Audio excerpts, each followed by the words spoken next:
వనపర్తి జిల్లాలోని కిల్లా ఘనవరం మండలం సల్కలీపురం గ్రామంలో ఒకే కుటుంబానికి చెందిన నలుగురు మృతి చెందిన ఘటన తీవ్ర విషాదాన్ని నింపింది. నరసింహ అనే వ్యక్తి తన భార్య, ఇద్దరు పిల్లలను హత్య చేసి అనంతరం తాను ఆత్మహత్య చేసుకున్నట్లు పోలీసులు ప్రాథమికంగా నిర్ధారించారు. స్థానికుల వివరాల ప్రకారం నరసింహ ముందుగా తన ఇద్దరు పిల్లలను సంపులో పడేసి చంపాడు. అనంతరం భార్యకు ఉరివేసి హత్య చేసిన తర్వాత తాను చెట్టుకు ఉరేసుకొని బలవన్మరణానికి పాల్పడ్డాడు. మృతి చెందిన పిల్లలు 10వ తరగతి, 8వ తరగతి చదువుతున్నట్లు తెలిసింది.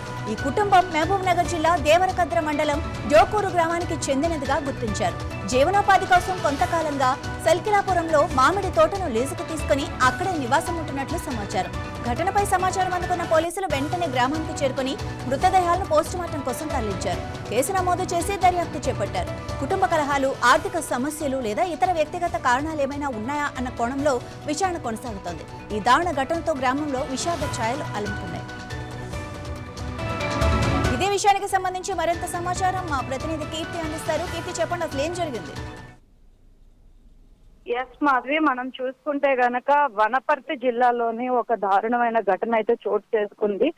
ఒక వ్యక్తి, నరసింహ అనే ఒక వ్యక్తి తాను సూసైడ్ చేసుకునే ముందు తన భార్యకు ఉరివేసి, అదే విధంగా తన ఇద్దరు పిల్లలు 10వ తరగతి, అదే విధంగా 8వ తరగతి చదువుతున్నటువంటి తన ఇద్దరు పిల్లల్ని అయితే కూడా సంపులో తోసేసి భార్యకు గురివేసి తాను కూడా ఆత్మహత్య చేసుకున్న ఘటన స్థానికంగా అయితే కూడా కలకలం రేపుతూ ఉంది.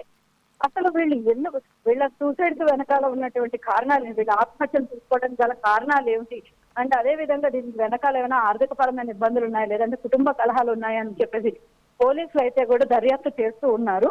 వీళ్ళు మనకి స్థానికులు చెప్తున్న సమాచారం ప్రకారం ఏంటంటే, వీళ్ళు ఇక్కడ ఒక మామిడి తోటను అయితే లీజులు తీసుకుని ఇక్కడ జీవనం సాగిస్తున్నారని అయితే కూడా మనకు తెలుస్తోంది.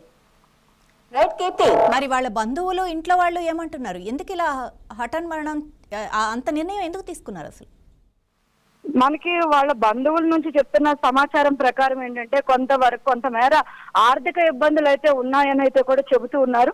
సో ఆర్థిక ఇబ్బందుల వలన వాళ్ళు ఏమైనా ఈ విధమైనటువంటి ఘోర నిర్ణయం తీసుకుని ఉండవచ్చు అని కూడా అయితే బంధువులు అయితే చెప్పడం జరుగుతుంది. ప్రస్తుతానికైతే పోలీసులు అయితే దీన్ని ఆత్మహత్య కోణ కింద అయితే కూడా ఇక్కడ కేసుని నమోదు చేయడం జరిగింది. అయితే కేసు దర్యాప్తు చేసిన తర్వాత ఇది ఆత్మహత్య అంటే ఆర్థిక ఇబ్బందుల వలన చేసుకున్నటువంటిదా, లేదు అంటే కూడా మనకి కుటుంబ కలహాల వలన ఏమన్నది పోలీసులు దర్యాప్తులో మనకి తెలియజేస్తారు. Right, thank you Keerthi.